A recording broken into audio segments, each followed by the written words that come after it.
Wrestling Caucus. I'm Peter A. I'm Smiley Arriaga. Can you hear me? And today, we're going to talk about AEW Worlds End. We're going to recap the show, because we were at the Nassau Coliseum in the flesh. Give me your general thoughts on this show, like in a sentence, how you felt overall about this particular program. A sentence? The first half was, I don't remember. The second half was, I think the pay-per-view started when the last three matches started. Like when Edge and Christian went on, I feel like that's when the pay-per-view started. Oh shit. Wrestling show's happening. Whoa. Oh my god. But before then, it was just like, everyone was like, alright. As a top to bottom card, it wasn't as great as some other AEW shows, but I thought overall the show was good. Most of the things that I wanted to see met my expectations, but also there are some problems within AEW pay-per-views that, the time, it doesn't need to be 4.5 hours, but other than that, I thought, like you, the second half of the show was when the show really began. Yeah. So, if you shave off an hour and a half off of this pay-per-view, it would have been a good show. Yeah. A 2.5 hour show would have been good. Yeah. But fucking 4 hours. Too long. Too long. Okay. Let's start with a bit of the 0 hour from what we saw.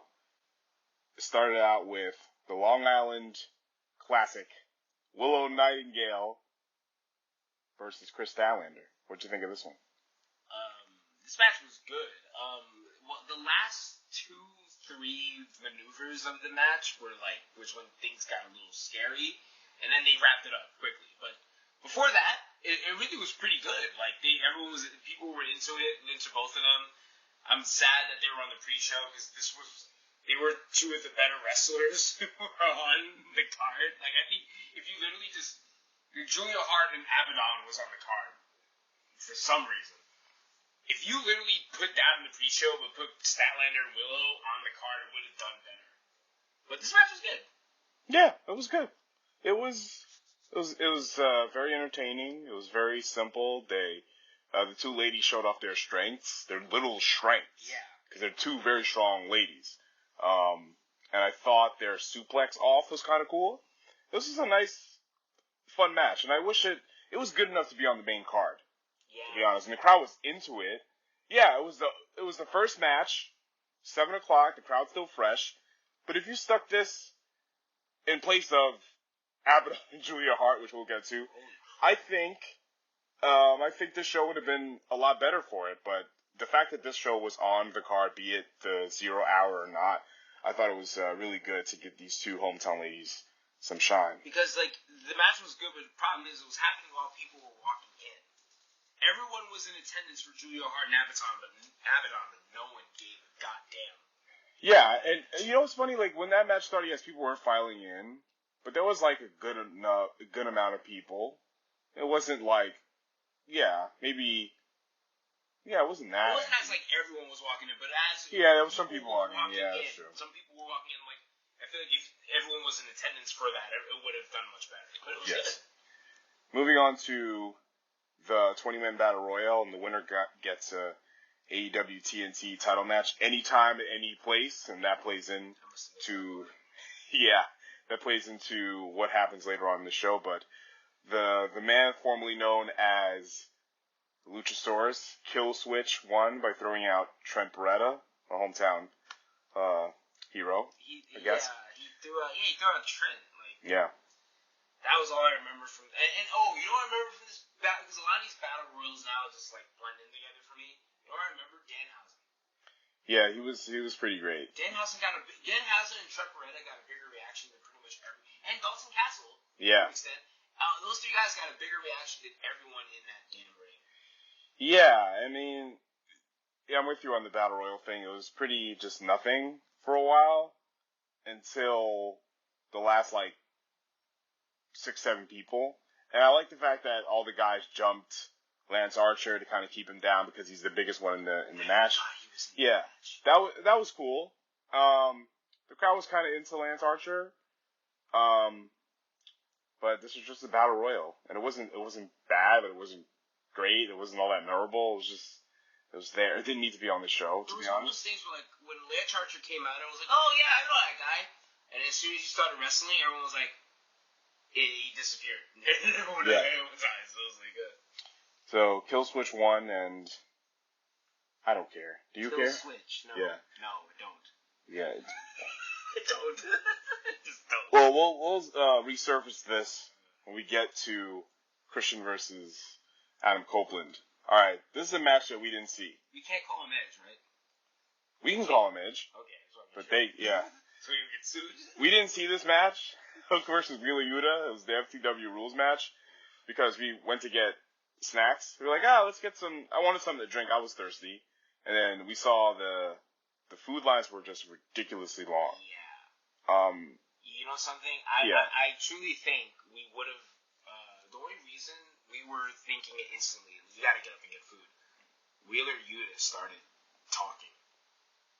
Jesus Christ. Good wrestler, horrible talker. Bad.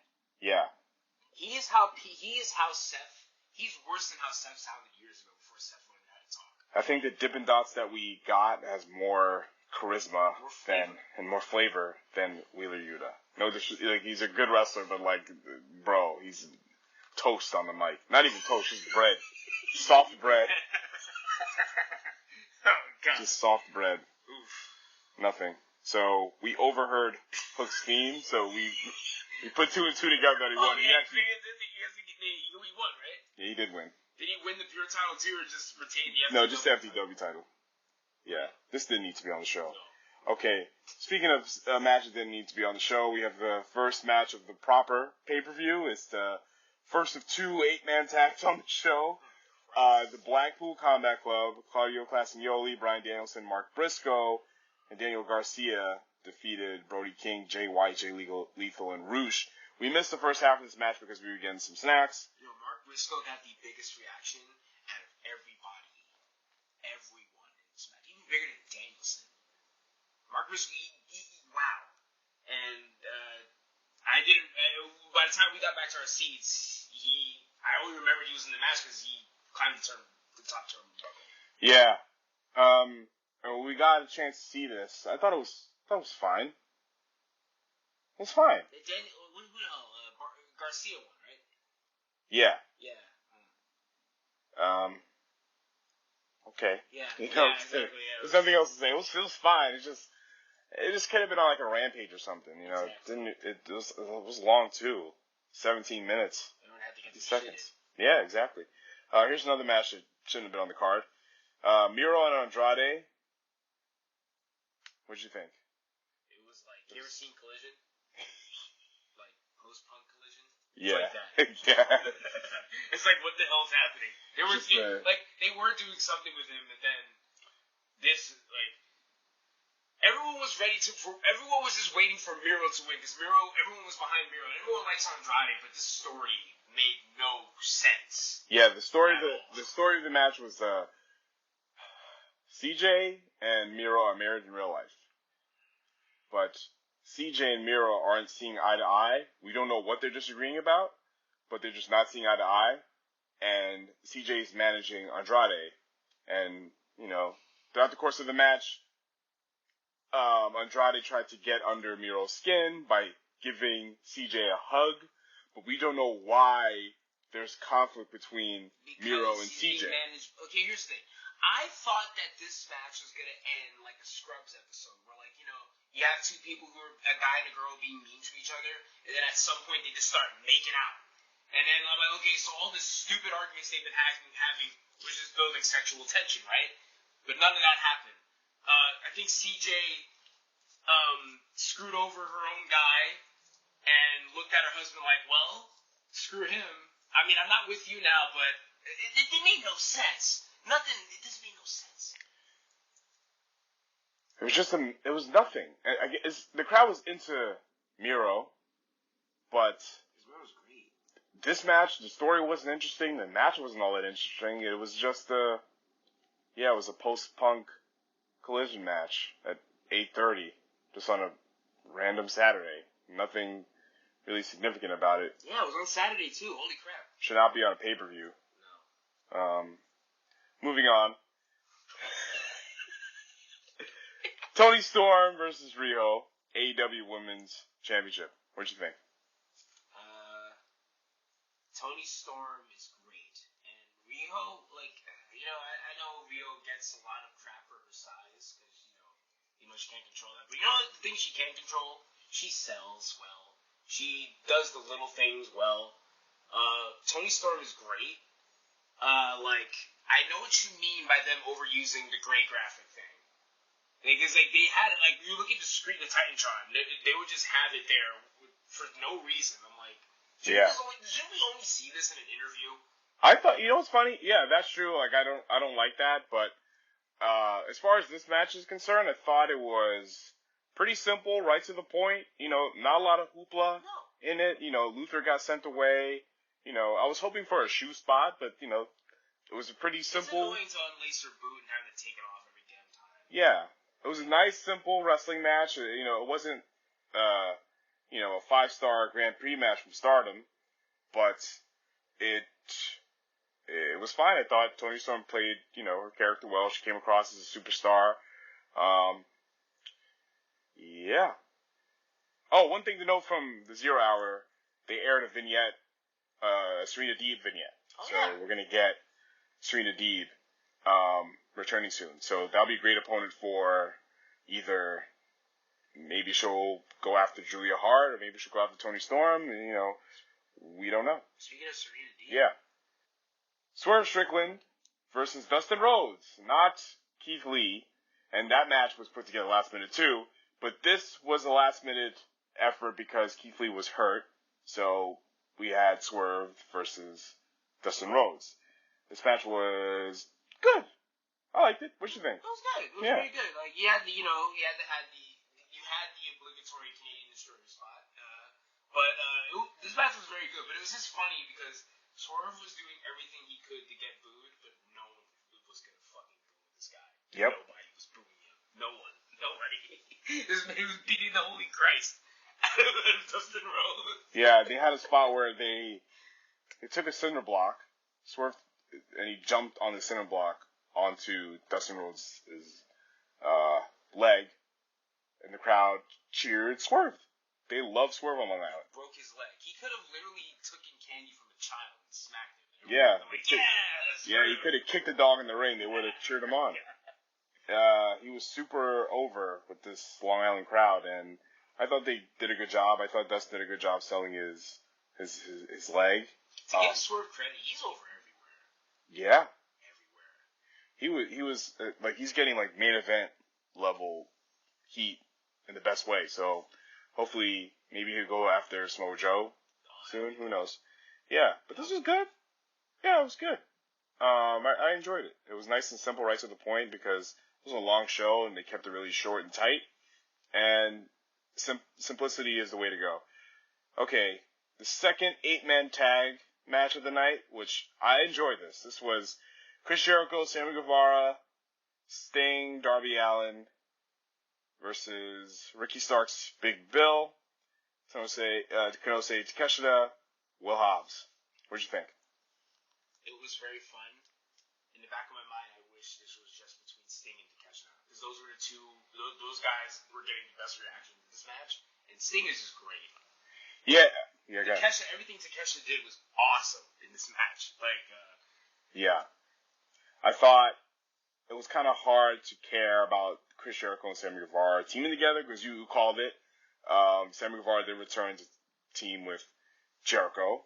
And literally not even an hour after we were done recording our last show, we saw Sammy Guevara back on TV. Yeah, because Sammy Guevara betrayed Jericho at Arthur Ashe. That was 3 months ago. But Sammy Guevara was out for a while because he was concussed and his wife was giving birth. So he wasn't on TV for a while. So he comes back, and Kenny Omega has diverticulitis. So AEW is like, well, gotta get these guys on the show, so let's put Sammy Guevara and Jericho back together. it's hard to care, and this is just a match that's just, let's get a bunch of people on a card. And that's why I hate 8-man tags. And honestly, this should have been on like Dynamite or something. It was a Dynamite match. So you've seen Dynamite every week. This obligatory 8-man tags. I can't take it. And this is kind of like Sting's farewell tour, so I guess he gets Sting on the card. He didn't get the pin. Yeah. It's like, oh wait, well, Garcia got the pin. I think who got the pin? It was Guevara, right? Guevara got the pin. And then they're like, oh wait, well we still got to honor Sting. So here's Sting, and because they awkwardly stopped playing Sammy's song and just played Sting's song. Like, give him the win then. Yep. But all that being said, this was a fun match. I thought Will Hobbs and Bill Morrissey showed a lot of strength together. They tossed Darby Allin around like a rag doll. You should have tossed him like outside of the ring into the crowd. Yeah, it was very entertaining. Moving on to a match that was not entertaining. I guess it was entertaining for like car crash value, but it was Julia Hart and Abaddon for the TBS Championship. This was no good. What did you think? No good. No, look, they were doing everything, and no one cared. Like, nobody. Because Abaddon is, like, everyone was chanting, "This is spooky," but I think they meant to say "stupid," because nothing about this was scary at all. These are two. There's one person, Julia Hart, who's not intimidating at all. You have Abaddon, who's not intimidating, but she has creepy Party City face paint. I've seen people. I know majors I know fashion majors who will do better work than her makeup. But yeah, it was nothing. Like, I don't know.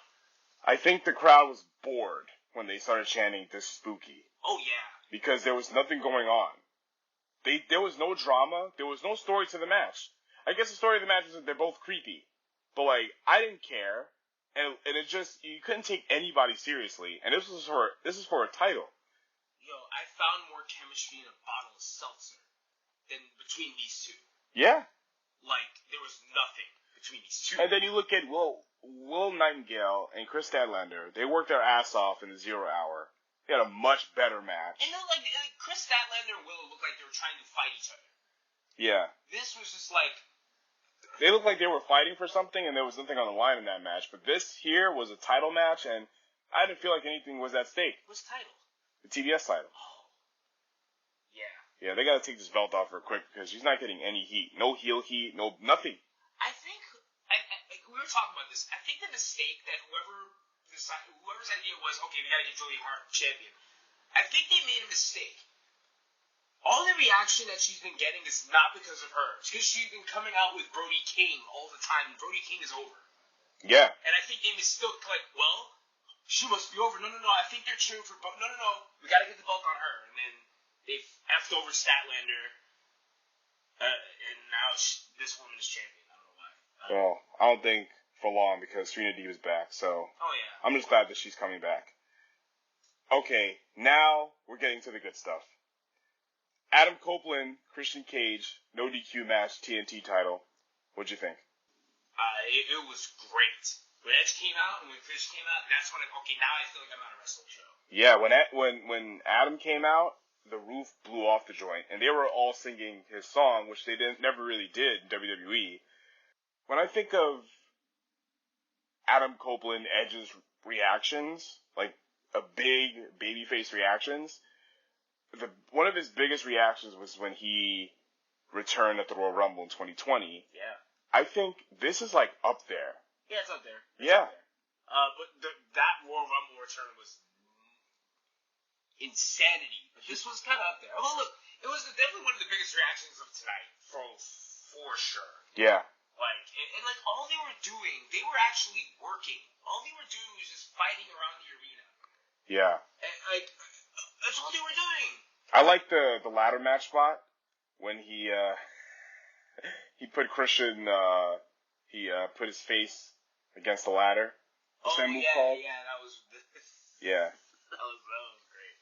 Oh, like, when he held his legs and he fell And then he, like, pushed his face right into the ladder. It's like he saw him into the ladder. Yeah. It was nuts. There was a spot where, like, and they were outside, they were in the arena, and Edge literally just climbed a small little scaffolding and just jumped, and everyone just, like, levitated. What'd you think of the flaming table spot with Nick Wayne and Adam Copeland? Well, he got burned, but the table didn't break at all. And it was hilariously awkward when, like, they lit the table at first, and the fire just went out very quickly. And that happens, though. That does happen a lot. And Edge's like, okay, let me really like this shit. And he lit on fire, but then I don't know what happened. He threw Nick Wayne on it, but Nick got burned by the fire. And look, to his credit, the little guy was selling his ass off, because he got burned, but the table did not break at all, which is hysterical. It did not. Yeah, it's a good Botchamania moment. Oh, yeah. Yeah, that table was the table. Yeah. But overall, I thought it was a really good match. It was very hard-hitting. It was very dramatic. And Adam Copeland won, and before we get into the post-match of all this, I really love that spear spot. He speared Christian through the table in the ring. That was really good. It really looked good. And the crowd lost their mind. So, earlier on in the show, Killswitch, Luchasaurus, won the right for a TNT title match at any time, any place. So, he sort of, quote unquote, cashed it in. He did an Adam Copeland move. He cashed it in, so to speak. Wow, no one has ever copied Edge's move. No, yeah, you're too far away. We're not gonna be able to hear you. But he relinquished it to Christian for reasons unknown, and then he's a putz, and Christian tells him what to do all the time. Then they restarted the match, and then Christian pinned Edge to regain the TNT title match. What did you think of all this? Oh, well, I felt you know what electricity we were talking about? I felt it being sucked out of the room when that happened. Everyone was just like, because Edge had won the title. Wow, his first big title in AEW. It actually means something because Edge means something. And as soon as that happened, everyone was just like that, nothing. That was like, well, that was fun 5 minutes ago. And then that happened. And it was, this is hoopla. All this hoopla, this post-match hoopla. We were talking about this last show. It's like, I know the matches are going to be good, but what I fear is the post-match crap. That just, and this is one of those examples, it just sucked all the energy out of this match. I think this is a perfect example of overbooking. Oh, yeah. I think... Oh, yeah. Okay, and I guess their plan is, put Edge or Adam in chase mode to chase Christian to do another match. But I think there's so many other ways you could have gone about this. They did a month's worth of booking in 2 minutes. Yeah. I don't like, because in WWE I don't like the Money in the Bank stuff. I think the concept is antiquated at this point. I think it only worked with Edge and RVD.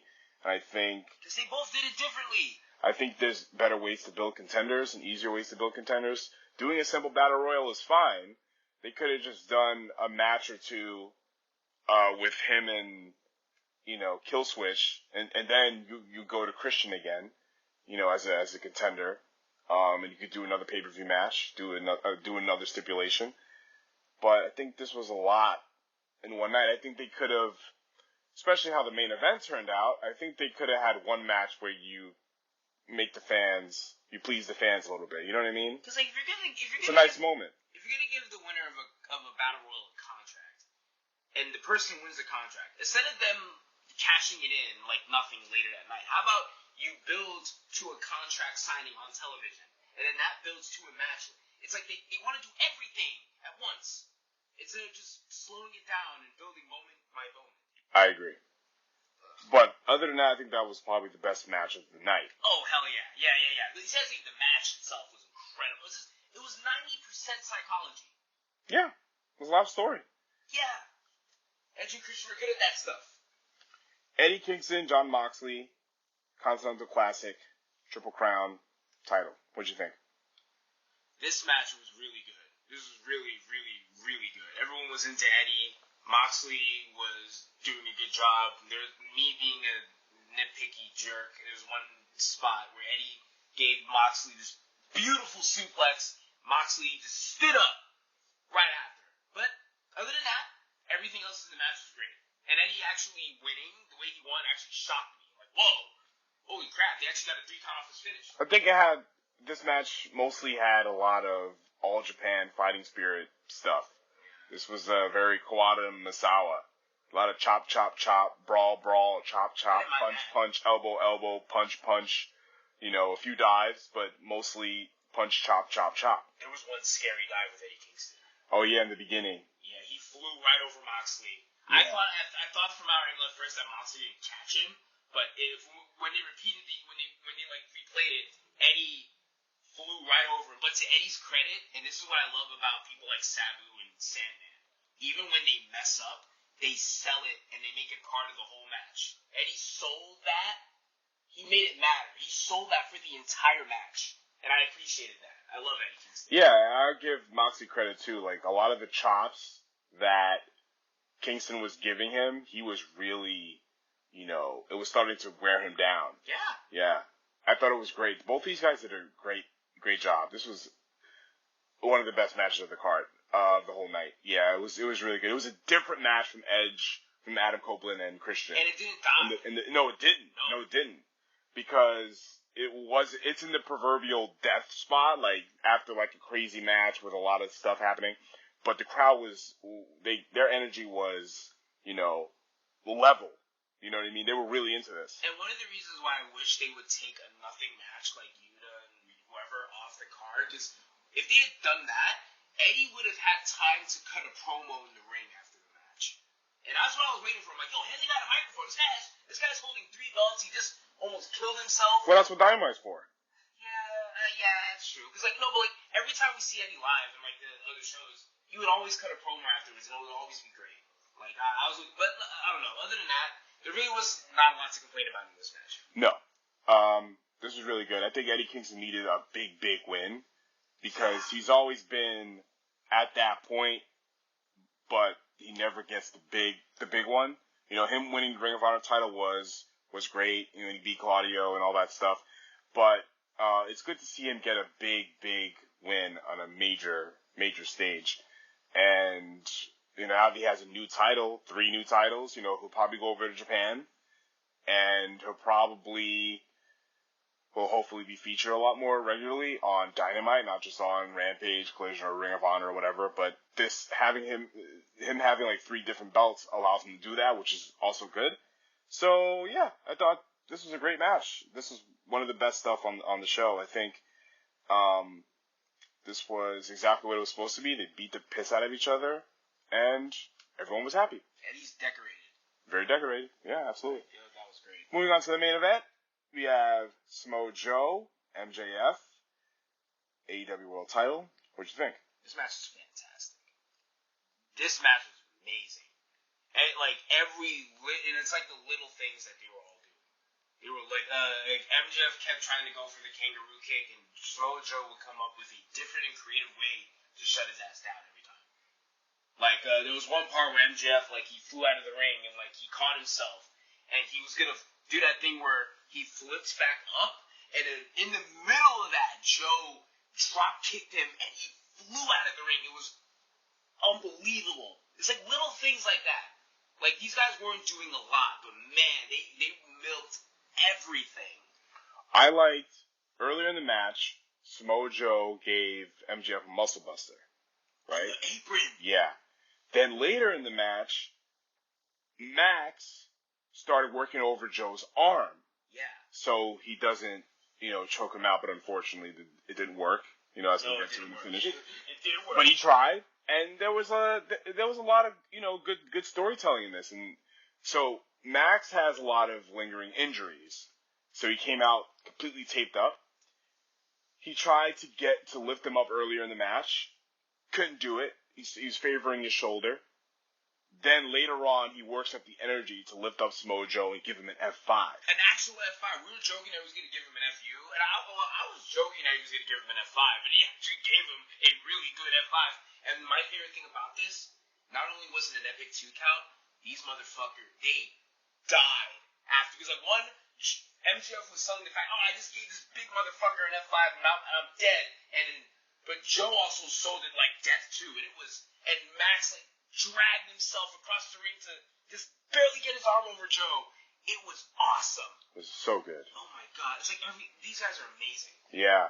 And Samoa Joe chokes out MJF to become the AEW World Champion. What'd you think of that?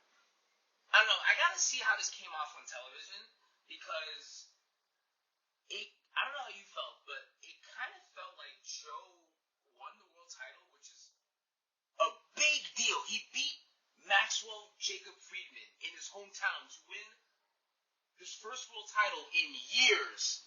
And it felt like the person who was ringing the bell barely wanted to ring the bell, and Joe just walked out afterwards.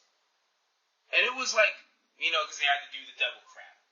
And this is exactly what I feared, that the world title would take a back seat to the devil crap. Because Joe won the world. Danielson couldn't beat MJF in an hour in an Iron Man match, and Joe beat him. And it was just, I'm going to go walk back so you guys can do the devil scene. I don't know. I don't know. Like, how did you feel about that? Yeah, I think that was a little bit, let's get Joe out of here. No time it was like to the back. Yeah, yes! Get back! It was like a TNA to the back moment. Not giving time for him to celebrate, even though he's kind of the heel in this match. Be that as it may, I think it was great that Samoa Joe, like everything you said, that he got a major title in a major promotion. Doesn't happen too often for Joe recently, but I'm glad it's happening. But the devil stuff, so it turns out Adam Cole is the devil, and the Kingdom, Roderick Strong, what's his name? Trent Beretta, Matt Taven, they are the matchmen. Not Trent Beretta, what did I say? Matt Taven. Matt Taven, Mike Kanellis, Roderick Strong, Adam Cole. Yeah. So, I'm just glad that it's somebody that the crowd takes seriously as a main eventer. For the most part. He's a star. It's a star, so great. I want to see where it goes, but honestly, I think they could have gave Samoa Joe a little bit more time to celebrate, and then he could have left the ring for Max, to be with his fans and have the crowd clap a little bit, let the moment breathe a little bit. Then lights go out, and then you do the devil stuff. But I'm just glad that the devil stuff is over, and we can move on. We can, Is it over? Well, yeah, we know who the devil is. So now we can start, Max and MJF, if that's going to happen. I don't know, because the bidding war of 2024. So. God. Yeah. Like I said, fan-freaking-tastic match. But another thing, I'm like, they could have handed Joe a mic so he can say something. Yeah, that's true. God, I agree with that. The man won the world title. Does the world title matter? God. Yeah, it did take a backseat a little bit to the double stuff. Exactly how I feared. Yeah. Exactly how I feared. But look, everyone knows Samoa Joe is a god, has God-given talent. So does MJF. But overall, I thought the show was really good. It's not the best AEW pay-per-view, but the last couple of matches were fantastic. I thought. Yeah. I thought they could have sent the fans home a little bit happy, but with a show called World's End, and it kind of has like heels all over it. You know what I mean? Yeah, but the thing is, like, some of these heels came off very dweebish. Especially some of the devil guys. They're just like, well, alright, guys, and there it is. They took the mask off, and now, another group. This is why, another thing I fear, another group, another faction. Yeah. We're gonna wrap it up. We're exhausted. It's pretty late. I'm Peter A. I'm Smiley Ariaga. And be sure to follow the Wrestling Caucus on socials. Link is in the description. And listen to the Wrestling Caucus wherever you get your podcasts. Alright? Later days.